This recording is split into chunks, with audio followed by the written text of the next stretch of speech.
ఈరోజు స్వాధ్యాయంలో మరి రెండవ భాగము ప్రారంభించుకునే ముందు గురువులందరికీ మరొకసారి మన యొక్క ఆత్మ ప్రణామం తెలియజేసుకుంటూ మరి అలాగే ఈ చక్కటి సద్గురు తపస్వీజీ మహారాజ్ జీవిత చరిత్రను మరి రెండవ భాగంలోకి ప్రవేశించే ముందు తపస్విజీ మహారాజ్ గారిని మనందరిలోకి ఆహ్వానించుకుంటూ వారి యొక్క జ్ఞానాన్ని మనందరం అర్థం చేసుకోవడానికి కావలసినటువంటి శక్తిని తీసుకుంటూ ప్రారంభించుకుందాం మై డియర్ ఫ్రెండ్స్. మరి నిన్నటి రోజున మరి వంశ చరిత్ర అసలు ఏ విధంగా మరి ఆ ఎప్పుడు 1270వ సంవత్సరంలో ఆ అప్పటి రోజుల్లో మరి మరి కృష్ణ సింగ్ అనేటువంటి నేముతో జననం అనేది జరిగిందనమాట. సో మహారాజా ఆ మహారాజా మంగళ్ సింగ్ అతని భార్య మహారాణి నంద కౌర్కి మరి 1770 సంవత్సరంలో మరి కృష్ణ సింగ్ రెండవ కొడుకుగా జన్మించడం జరిగింది. తన అన్న పేరు హరిభక్త సింగ్. రెండవ రెండవ కొడుకు కృష్ణ సింగ్ అనమాట. 1770 సంవత్సరంలో జన్మించడం జరిగింది. చిన్నప్పటి నుంచి కూడా అన్నింటిలో కూడా ఆరితేరుతూ మరి అన్నింటిలో కూడా ముందుగా ఉంటూ మరి ఒక చక్కటి ఆ నైపుణ్యంగా అన్నింటిలోనూ నైపుణ్యంతో ముందుకు వెళ్తూ మరి అలాగే చిన్నప్పటి నుంచి కూడా వాళ్ళ యొక్క సిక్కుల పవిత్ర మత గ్రంథం గురు గ్రంథ సాహెబ్ను క్షుణ్ణంగా చదివి అప్పుడప్పుడు మరి ధ్యాన స్థితిలో కూడా వెళ్ళడం అనేది జరిగేదన్నమాట. ఎందుకు అంటే మరి విశ్వామిత్రుడు లాగా నేను కూడా ఒకానొక ఋషి అవ్వాలని ఆ చిన్నప్పుడే మరి వాళ్ళ నాన్నగారు అడిగితే వ్యక్తపరచడం జరిగిందనమాట.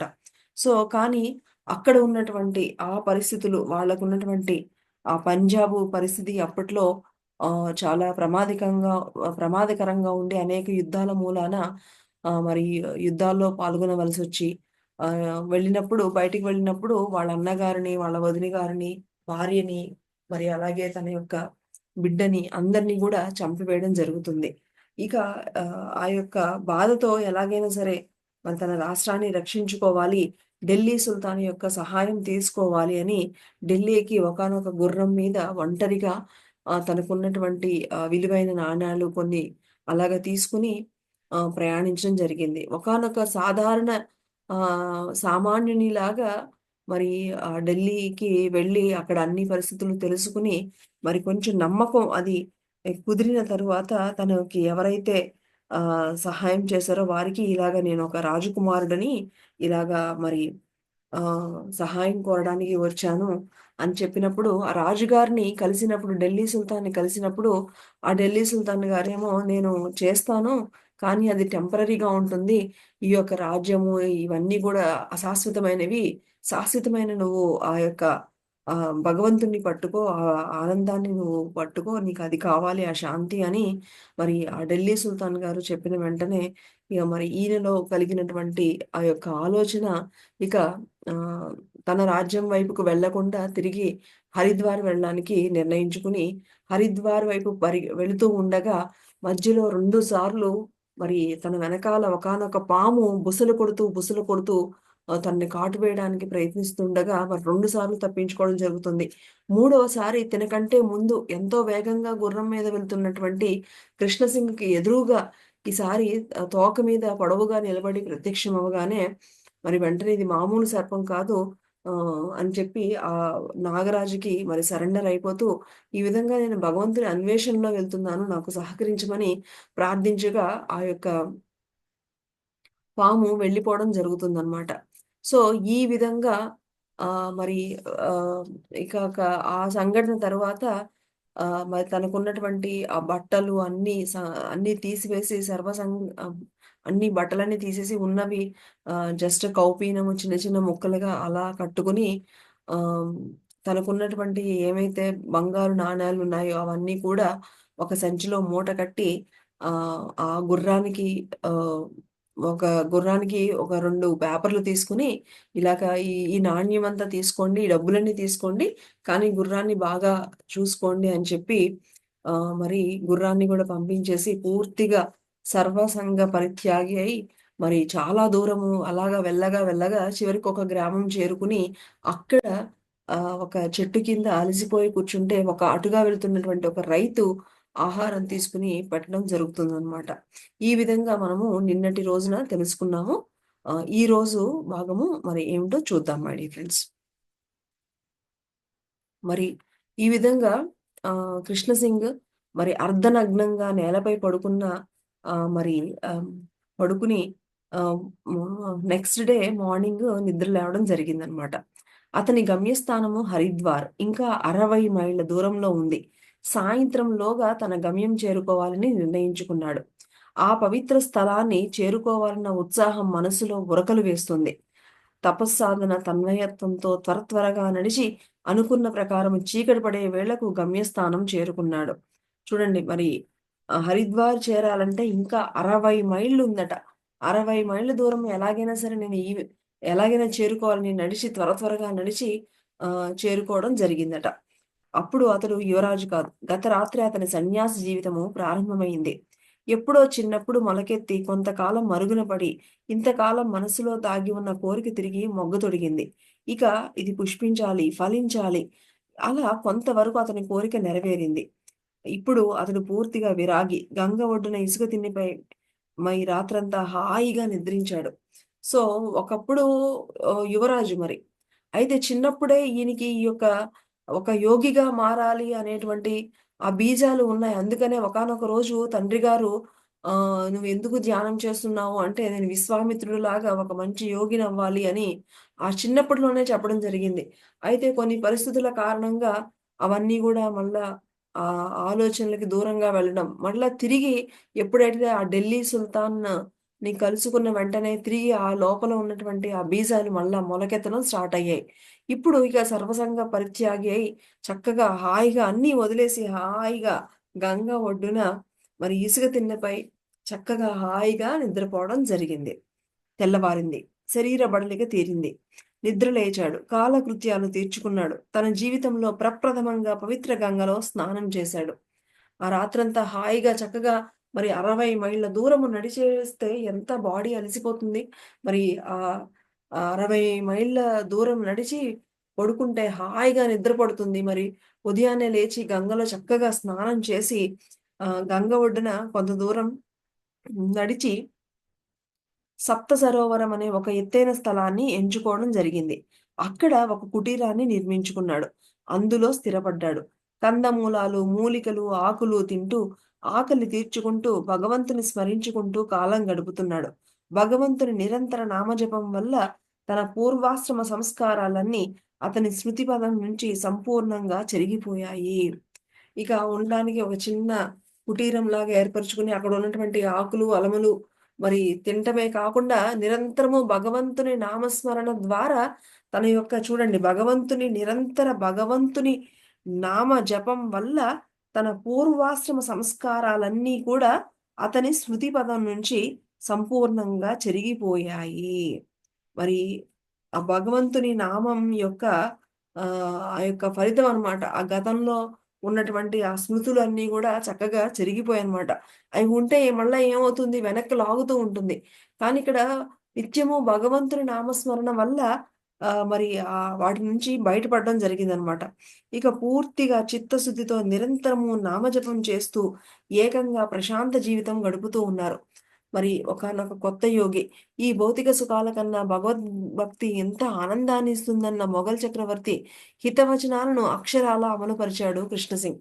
మరి ఇదంతా ఎవరు చెప్పారు? ఢిల్లీ సుల్తాన్ అయినటువంటి మొఘల్ చక్రవర్తి ఏదైతే చెప్పాడో, ఆ భగవంతుని అదే మనకి ఆనందమని ఏదైతే తను ఢిల్లీ సుల్తాన్ మొఘల్ చక్రవర్తి గారు విన్న మాటలు అక్షరాల ఇక పాటించడం మొదలుపెట్టాడు. ఇది మై డియర్ ఫ్రెండ్స్. నిజంగా తపన ఉన్నవాళ్ళు ఏదైనా ఒక మాట విన్న వెంటనే వాళ్ళు వాళ్ళ జీవితంలో అమలు పరుస్తారు.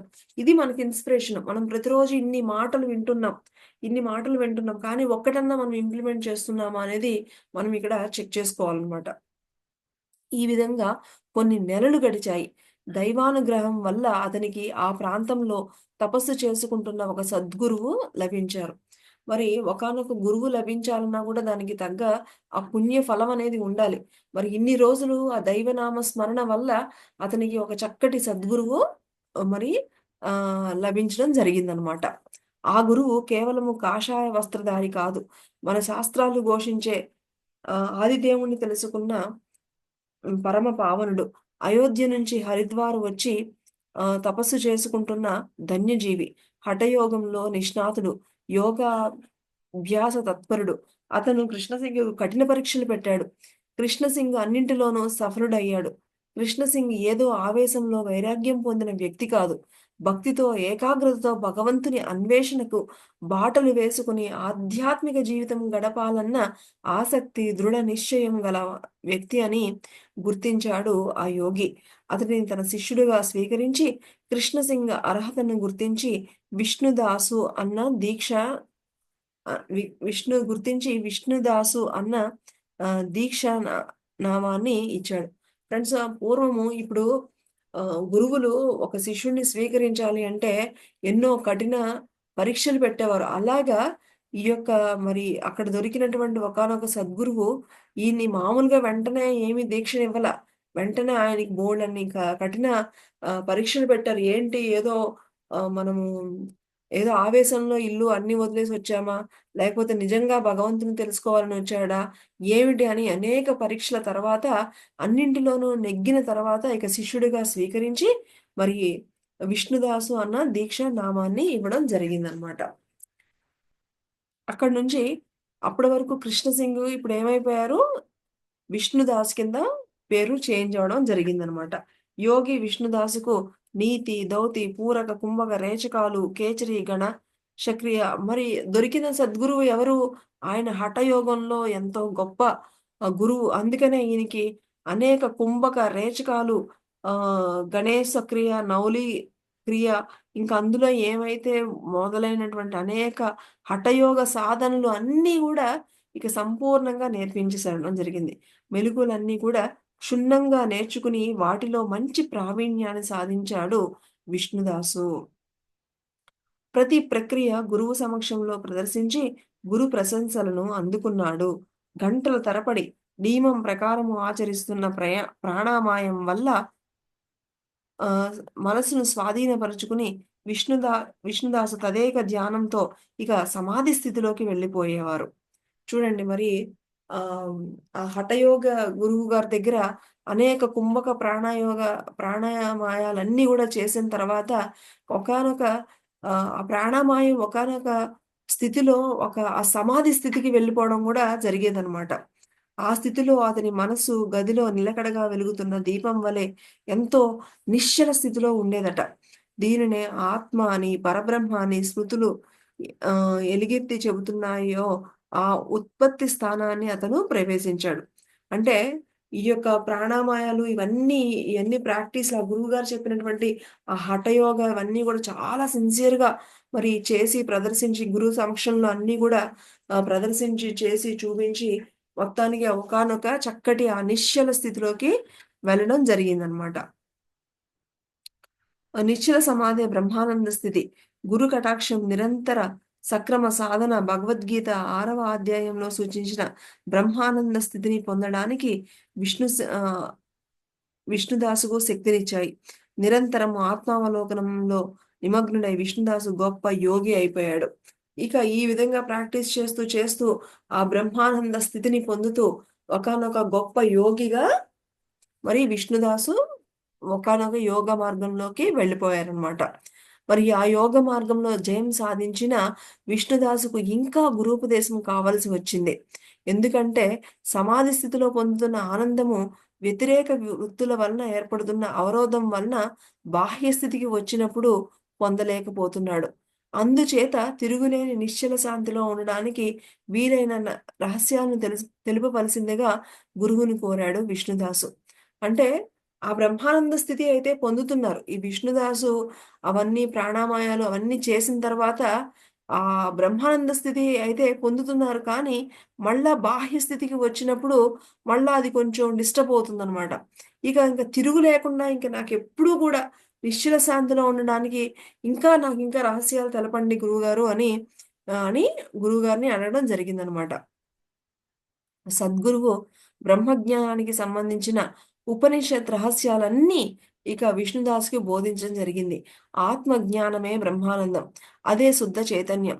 శ్రీకృష్ణ పరమాత్మ గీతలో సూచించిన ఆత్మ అన్నింటిలో అవతరించి, అన్నింటిని ఆవరించి ఉంది. అవి సకల పురాతన శాస్త్రాలను ఎరిగిన ఆ సద్గురువు విష్ణుదాసుకు ఇంకా అన్ని పురాణాలు అన్నీ గూడా ఈయనకి చెప్పడం జరిగిందనమాట. మనోవికారాలకు లోను కాకుండా తనను తాను తెలుసుకోవడం లేక ఆత్మను తెలుసుకోవడమే నిజమైన బ్రహ్మానంద స్థితి అని సద్గురువు విష్ణుదాస్‌కు బోధించడం జరిగింది. మరి అన్ని ప్రాణులలో ఉండే పరమాత్మ ఒక్కటే. హృదయపు లోతుల్లో ఉన్న ఆత్మను ఏ వివేకులు చూడగలుగుతున్నారో వారికే శాశ్వతమైన శాంతి లభిస్తుందని, ఇతరులకు లభించదని తెలుసుకున్నాడనమాట. ఇలాగా ఉపనిషత్తులన్నీ గూడా ఎంతో చక్కగా బోధించారు మరి విష్ణుదాసు యొక్క గురువుగారు. సూక్ష్మగ్రాహి, సహజ జ్ఞాని అయిన విష్ణుదాసు ఆ రహస్యాలను అవలీలగా ఆకలింపు చేసుకొని ఆ సత్యాన్ని తెలుసుకున్నాడు. తన తన మనోవిచారాన్ని, దుఃఖాన్ని పోగొట్టిన గురువుకు కృతజ్ఞతతో కూడిన అభివందనాలు తెలియచేశాడు. మరి అప్పటి వరకు ఎంతో లోపల బాధ ఉంది. ఏంటి? తన ఒక్కగానొక్క కొడుకుని, భార్యని, అన్నను, వదినను అందరిని చంపేశారు తను యుద్ధంకి వెళ్ళినప్పుడు.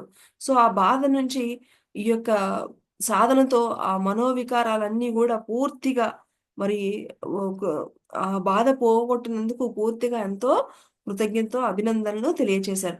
అప్పుడు సద్గురువు "నాయనా విష్ణుదాసు, నువ్వు తెలుసుకోవలసినవన్నీ తెలుసుకున్నావు. యథేచ్ఛగా ఎక్కడికైనా వెళ్లి తపస్సు చేసుకో. ఆత్మనిష్ట గరిష్ఠుడివిగా నీకు ఇవే నా ఆశీస్సులు" అని విష్ణుదాసుని మరి ఆ గురువుగారు "నాయనా ఇక నేను చెప్పగలిగినవి, నాకు తెలిసినవి నేనన్నీ నీకు చెప్పేసాను. ఇక నువ్వు చక్కగా తపస్సు చేసుకో అని చెప్పేసి "ఇవే నా ఆశీస్సులు నాయనా" అని విష్ణుదాసుని ఆశీర్వదించడం జరిగిందనమాట. విష్ణుదాసు కుటీరం విడిచి గంగ ఒడ్డున తీర్థయాత్రలు చేస్తూ అక్కడి నుంచి మరి ఒక కుటీరం ఆహ్, వేసుకొని ఈ గురువుగారి దగ్గర అన్నీ నేర్చుకున్నాడు కదా!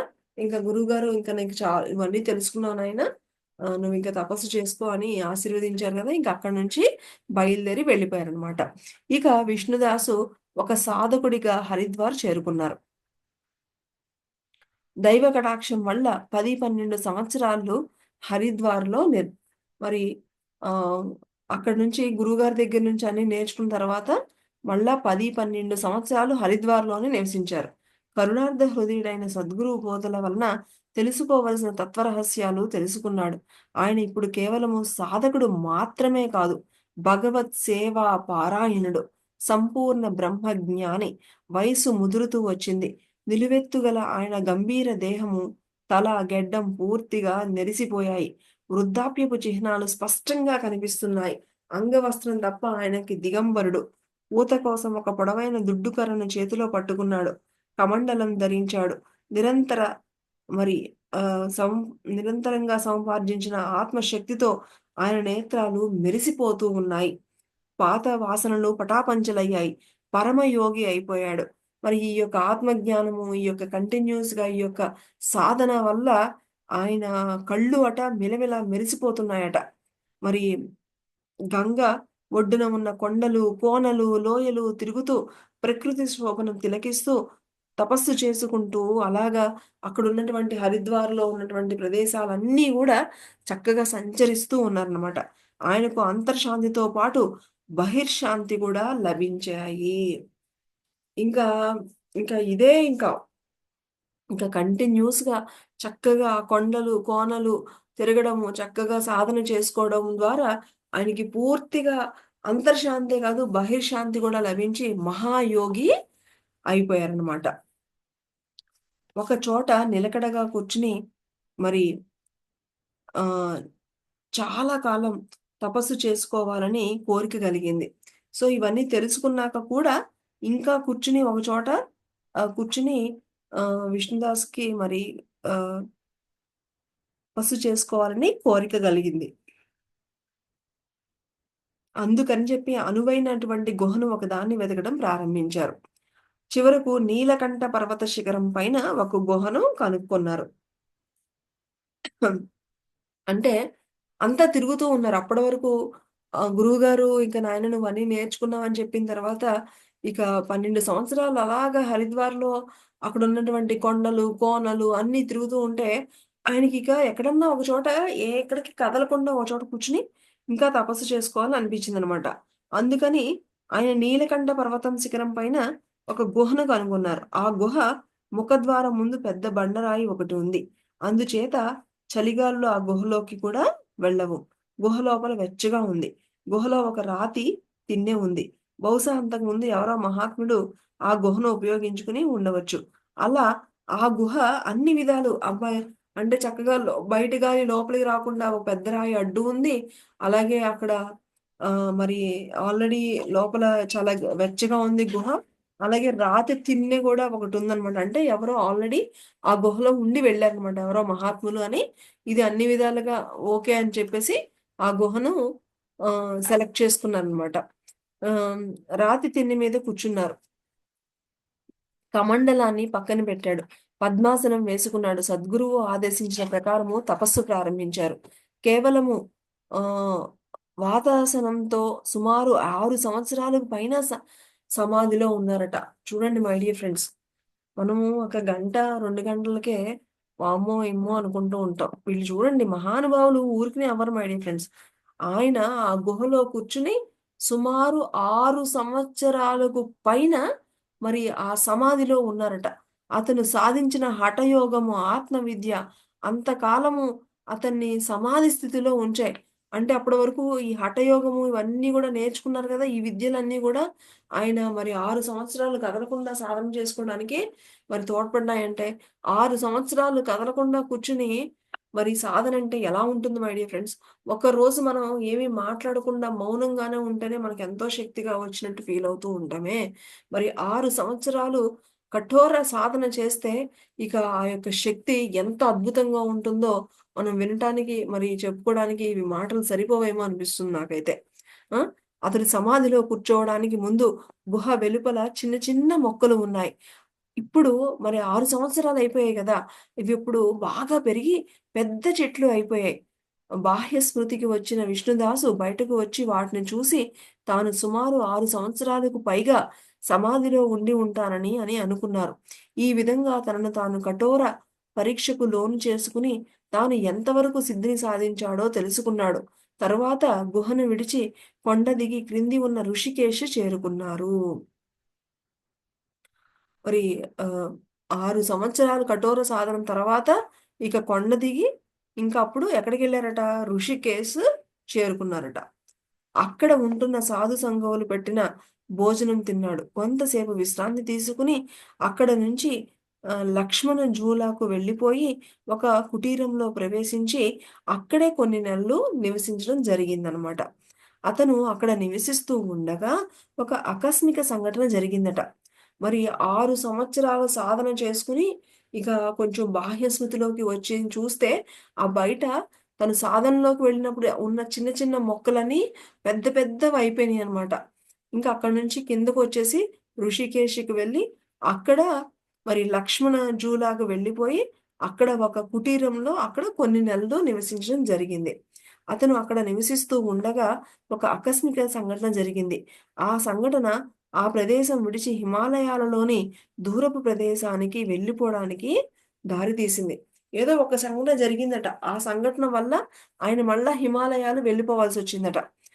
రాజకార్యంపై ఢిల్లీ వెళ్ళిన కృష్ణసింగ్ తిరిగి ఇల్లు చేరుకోపోగా, ఆ కాలగమనంలో పాటియాలా మహారాజు మంగళసింగు మరణించాడు. అంటే అసలు మళ్ళా కృష్ణసింగ్ అసలెందుకు అతని ఆహ్, ఆయన అసలు ఢిల్లీ ఎందుకొచ్చాడు? ఆయన యొక్క రాజ్యానికి సహాయం చేద్దామని అసలు ఢిల్లీకి రావడం జరిగింది. అక్కడికి నుంచి ఆయన ఇల్లుకి ఇంక వెళ్ళలా. ఇంకా ఆ టైంలో ఇంకా మరి మహారాజు రెండో భార్య పెద్ద కొడుకు కరమ్ సింగ్ సంస్థానానికి రాజు అయ్యారు. అంటే మనము మొదట్లో కృష్ణసింగ్ గారికి తల్లి 6వ సంవత్సరంలోనే చనిపోవడం జరుగుతుంది. తర్వాత ఆయన మరలా రెండవ వివాహం చేసుకోవడం జరుగుతుందనమాట. సో, మరి ఆ తర్వాత మరి ఈయన ఇలాగ రాజు ఆయన ఒక రాజకార్యం మీద ఢిల్లీ సంస్థానానికి వచ్చారు. కానీ అక్కడి నుంచి మళ్ళా కృష్ణసింగ్‌గా ఉన్న ఆయన మళ్ళా వెనక్కి వెళ్ళలా. వెనక్కి వెళ్ళకుండా మరి ఉండడం మూలాన మరి రెండో భార్య పెద్ద కొడుకు అంటే రెండవ భార్య పెద్ద కొడుకు కరమ్ సింగ్ సంస్థానానికి రాజు అవ్వడం జరిగిందనమాట. ఆ కరమ్ సింగ్ సపరివారంతో బద్రీనాథ్ యాత్రకు బయలుదేరి దారిలో ఉన్న హరిద్వార్, ఋషికేశ్ దర్శించుకుంటూ లక్ష్మణ్ ఝూలాకి వచ్చారు. అక్కడ ఒక గొప్ప సాధు పుంగవుడున్నాడని తెలిసి సాధూనాం దర్శనం పుణ్యం అని తలచి సాధువుని దర్శించడానికి వచ్చారు. ఇది ఫ్రెండ్స్. మరి ఈ కృష్ణ సింగ్ గారు మరి రాజ్యానికి ఏదో సహాయం చేద్దామని ఢిల్లీ వచ్చి అటు నుంచి ఇంకా మరి ఇంటికి వెళ్ళకుండా డైరెక్ట్‌గా ఒక్క నిమిషం.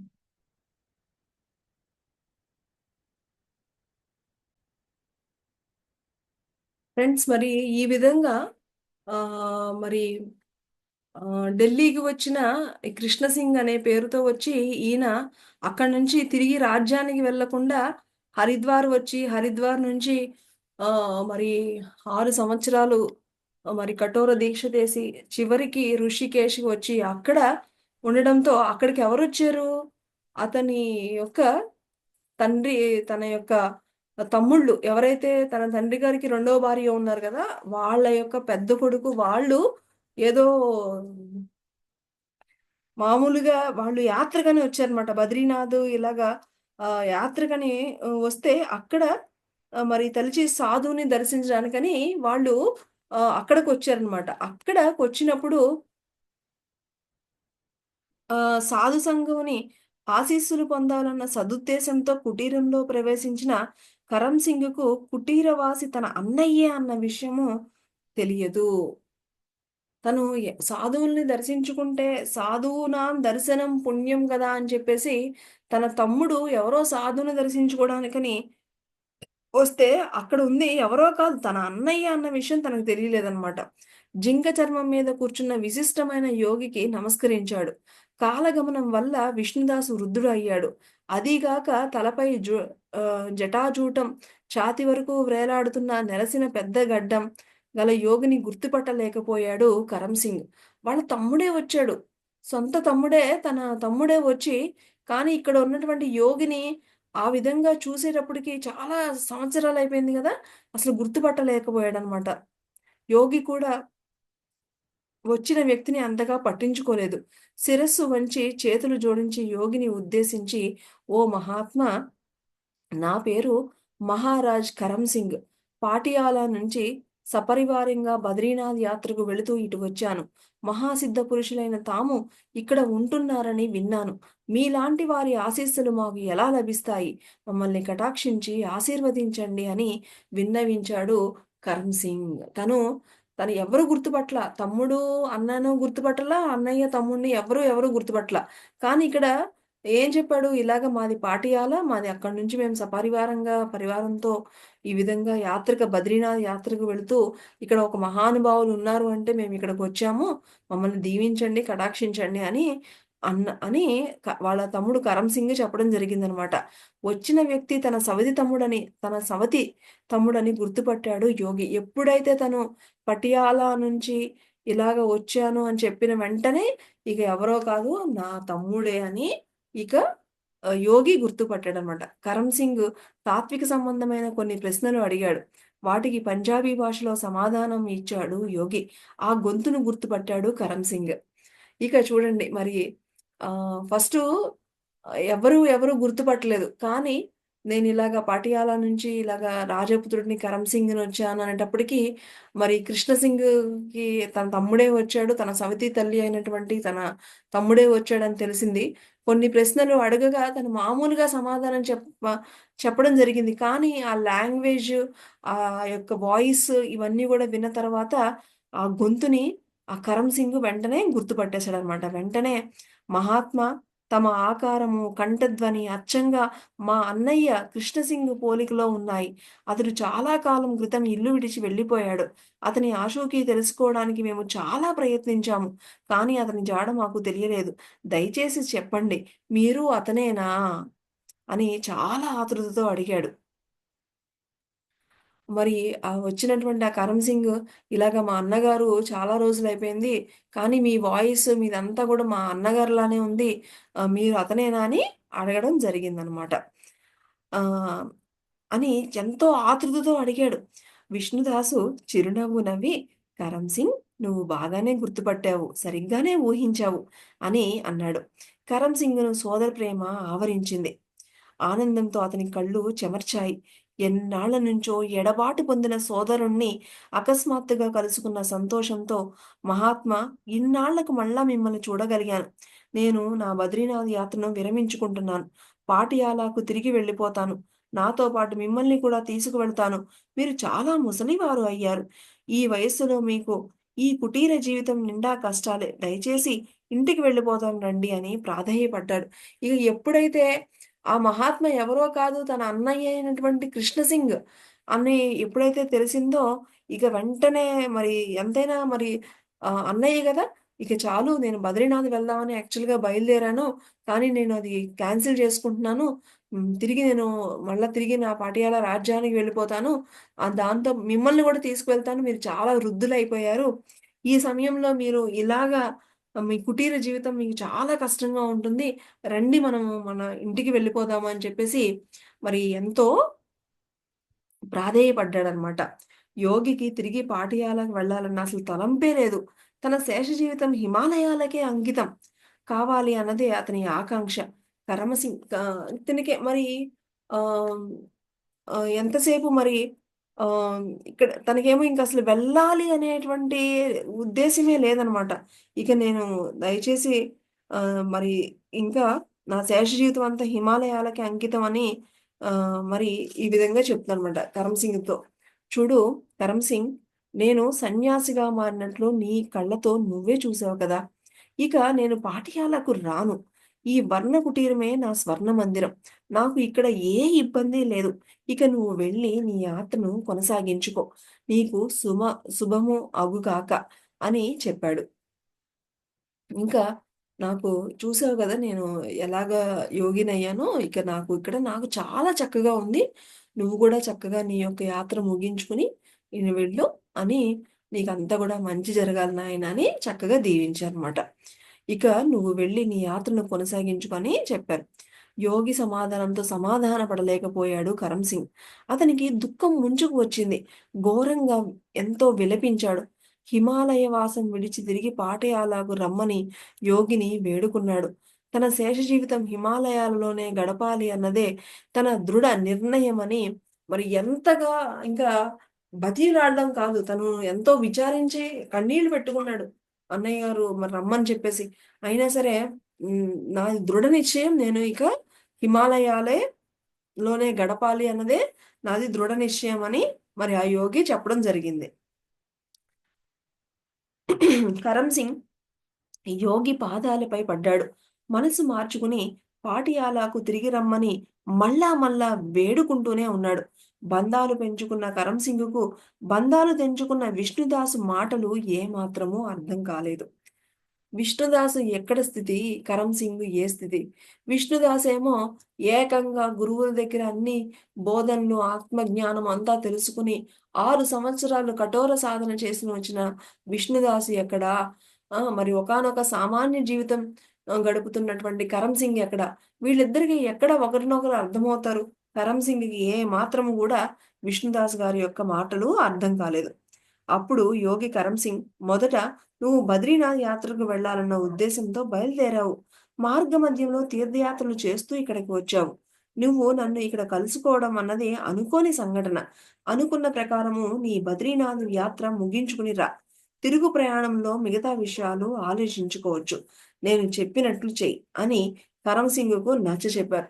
ఇక ఎంత చెప్పినా కూడా ఏడుస్తూ ఇంకా బతిమిలాడుతూ ఉంటే ఇక ఏం చెప్పాలో తెలియక, "నువ్వసలు ఇక్కడికి ఎందుకొచ్చావు?" "బద్రీనాథ్ వెళ్ళడానికి." "ఫస్ట్ నువ్వు బద్రీనాథ్ వెళ్ళు. వెళ్ళి ఆ యాత్ర ముగించుకొని మరలా తిరుగురా. అప్పుడు ఆలోచిద్దాము" అని మొత్తానికి ఏదో ఒక విధంగా తమ్ముడిని కన్విన్స్ చేయడం జరిగిందనమాట. విష్ణుదాసు మాటలు సబబుగా తోచి కుటీరం విడిచి తన పరివారంతో బద్రీనాథ్ యాత్రకు బయలుదేరాడు కరమ్ సింగ్. కరమ్ సింగ్ బద్రీనాథ్ నుంచి తిరిగి రావడానికి కనీసం 15 రోజులు పట్టవచ్చు. కాబట్టి ఆ ప్రదేశం విడిచిపెట్టి సుదూరాన ఉన్న గంగోత్రికి వెళ్ళిపోవాలని నిర్ణయించుకున్నారు యోగి. ఎందుకంటే విష్ణుదాస్‌కి ఆల్రెడీ దృఢ నిశ్చయం. హిమాలయాలకి ఉండాలి. తిరిగి పటియాలా ఎళ్ళాలనేటువంటి ఉద్దేశ్యం ఏమాత్రమూ లేదు. ఏదో తమ్ముడిని ఒప్పించడానికని చెప్పేసి, "నాయనా నువ్వు వెళ్ళు, వచ్చేటప్పుడు చూద్దాము" అని చెప్పారు. ఇక తమ్ముడు అలా వెళ్ళగానే ఎలాగో 15 రోజులు పడుతుంది మళ్ళా తిరిగి రావడానికి. అందుకని ఈలోపు నేను మళ్ళా గంగోత్రి వెళ్ళిపోవాలని వెంటనే నిర్ణయించుకున్నాడు యోగి అనమాట. అప్పుడు కరమ్ సింగ్ గొడవ ఉండదు అని నిర్ణయించుకుని, కుటీరం విడిచి కమండలం కర్ర పట్టుకుని, ఇక వెంటనే గంగోత్రి ప్రయాణం అయ్యారనమాట. ఇది మై డియర్ ఫ్రెండ్స్. మరి ఈరోజు నిన్నటి రోజున మనము ఏ విధంగా సన్యాసంలోకి మరి కృష్ణ సింగ్ ఏ విధంగా వచ్చారు అన్న విషయం తెలుసుకున్నాము. ఈరోజు ఎంతో తపనతో మరి హరిద్వార్ వైపు వెళ్ళేటువంటి ప్రయత్నంలో గంగా నది ఒడ్డున ఆరామం తీసుకుండగా ఒకానొక సద్గురువు దొరకడం, మరి ఆయన దగ్గర అన్ని విద్యలు నేర్చుకుని, ఆ బ్రహ్మజ్ఞానం తెలుసుకుని, మరి తెలుసుకుని మరి గురువుగారే "నాయనా నువ్విక అన్నీ నేర్చుకున్నావు. ఇక నువ్వెక్కడన్నా వెళ్ళి చక్కగా తపస్సు చేసుకో" అని మరి ఆయన చెప్పగా మరి అక్కడి నుంచి వెళ్ళి ఒకానొక నడుచుకుంటూ, నడుచుకుంటూ వెళ్ళి ఒకానొక ఎత్తైన ఒక ప్రదేశం చూసుకొని అక్కడ గుహలో కంటిన్యూస్‌గా మరి 6 సంవత్సరాలు ఘోర మరి అఖండమైనటువంటి సాధన చేసి, తిరిగి మళ్ళా ఋషికేశ్‌కి రావడం జరిగింది. అక్కడ మామూలుగా ఋషికేశ్‌లో మామూలుగా ఒక చిన్న కుటీరంలో ఉంటూ ఉండగా, మరి ఒకానొక సంఘటన ఆయన అక్కడ ఉండనివ్వలేదు. ఏమిటి ఆ సంఘటన అంటే, మరి చిన్నప్పుడు తన సవితి తల్లి కొడుకైనటువంటి హరిదాసు బద్రీనాథ్ యాత్రకు వెళుతూ ఉండగా, మధ్యలో ఒకానొక మరి యోగీశ్వరుడు ఒకానొక మహానుభావుడు ఇక్కడ ఉన్నాడు దర్శించుకుని వెళ్ళండి అని వేరే వాళ్ళు చెప్తే వినగా వచ్చి మరి, మరి కలుసుకోవడం జరుగుతుంది. మొదట ఇద్దరు కూడా గుర్తుపట్టలేదు. మరి ఆహ్, మరి అన్నయ్య తమ్ముడిని గుర్తుపట్టలేదు. తమ్ముడు అన్నని గుర్తుపట్టలేదు. కానీ ఎప్పుడైతే నా పేరు ఇలా హరిదాసు, నేనిలాగా పటియాలా నుంచి వచ్చాను అని చెప్పగానే ఈ యోగేశ్వరుడు గుర్తుపట్టినా కూడా కామ్‌గా ఉండడం జరుగుతుంది. కానీ ఈయన అడిగినటువంటి కొన్ని క్వెషన్స్‌కి ఆన్సర్ చేసినటువంటి ఆ తీరు, ఆ లాంగ్వేజ్, ఆ యాక్సెంట్ అవన్నీ చూసి ఇలాగా నా అన్నయ్య కృష్ణ సింగ్ గూడా వెళ్లి చాలా రోజులైంది. మీ యొక్క వాయిస్ ఇవన్నీ గూడా నాకు మా అన్నగారిలానే అనిపిస్తుంది. మీరేనా అని అడగడం. అవును నాయన నువ్వు కరెక్ట్‌గానే గుర్తుపట్టావు. నేనే అని చెప్తే, మరి తెలుసుకున్నటువంటి తమ్ముడు వెంటనే ఇక మీరు చాలా వృద్ధులైపోయారు. ఇక ఇక్కడ వద్దు. నేను బద్రీనాథ్ యాత్ర కూడా నేను క్యాన్సెల్ చేసుకుంటున్నాను. తిరిగి మన రాజ్యానికి వెళ్ళిపోదాము అని ఎంతో బోరున విలపించి, ఎంతో బతిమిలాడగా, బతిమిలాడగా మరి ఒప్పించడానికయ్యి మరి తిరిగి నాయనా నువ్వు యాత్రకొచ్చావు గదా! ఆ యాత్ర నువ్వు బద్రీనాథ్ వెళ్ళు. వెళ్ళి తిరిగి వచ్చే సమయంలో మళ్ళా నువ్విక్కడికి రా. మరి అప్పుడు నేను నీతో రావాలా? వద్దా? అనేది ఆలోచిస్తాను అని ఏదో విధంగా మరి తమ్ముడిని కన్విన్స్ చేసి పంపించడం జరుగుతుంది. కానీ లోపల దృఢ నిశ్చయం ఏంటి అంటే తనకి ఏమాత్రం తిరిగి రాజ్యం వెళ్ళాలని లేదు. అందుకని చెప్పేసి ఇంకా ఎలాగో తమ్ముడు తిరిగి రావడానికి ఇంకొక 15 రోజులు పడుతుందని ఈలోపు మరి గంగోత్రికి మరక్కడి నుంచి కనిపించకూడదు. మళ్ళా కనిపిస్తే మళ్ళా ఎక్కడ రాజ్యానికి రమ్మంటారని చెప్పేసి అక్కడి నుంచి వెళ్ళిపోవాలని కావాలనే మళ్ళా ఇప్పుడు ఎక్కడికి బయలుదేరారు? గంగోత్రి వైపు బయలుదేరడం జరిగిందనమాట. సో, ఈ విధంగా మరి నిన్నటి రోజున ఏ విధంగా సన్యాసి అయ్యారు?